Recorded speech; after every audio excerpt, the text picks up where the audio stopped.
Okay, so today I'll be showing you how you can blur a face in iMovie, and it's actually quite easy. So what you want to do first is find a part of the clip where the face you're using is relatively visible. So right here looks pretty good. Then you want to hit Shift Command 4 to bring up the screenshot feature and just take a screenshot of the face. Then you want to head over to Chrome and open up a program called Canva. And then in Canva, you just create a document. You may have to create an account for Canva, but it's free and it's an awesome piece of software that's very helpful. All you want to do now is upload the screenshot that you just took and then put it in the file here. Go up to the adjust button and turn the blur up as high as possible. So now you can see the face is totally blurred out. Head up to the top right corner and download the PNG. So once the image is downloaded, we head back over to our iMovie file, grab the blurred image from the downloads folder in Finder and put it on top of the previous file.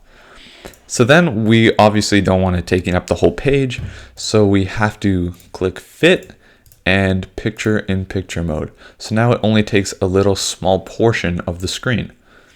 Now we want to go to the start of our clip right here and click on the blurred face and move our playhead right to the beginning. So this will allow us to essentially put the face on where we want to blur it out and move it as our subject moves in time.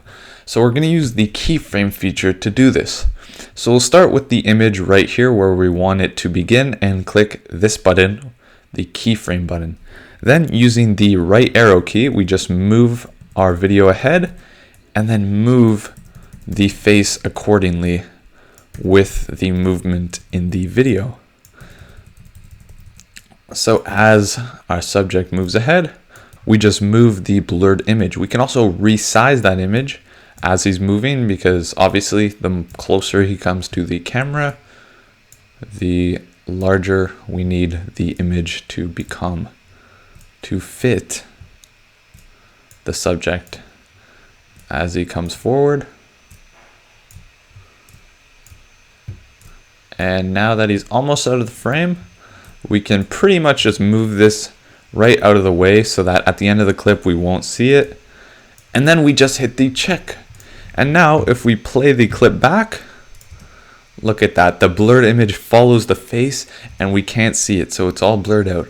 I hope this quick tutorial helped you guys out with blurring faces. You could also use the same technique to blur license plates and private information, documents, all sorts of different things. So it's very helpful for a handful of purposes. If this helped you guys out, please feel free to drop a like on the video and subscribe to the channel to see more iMovie tutorials and tech videos just like this one. If you have any more questions regarding this tutorial, feel free to put them in the comments section down below and I will reply to you. Thank you guys for watching and I will see you in the next one.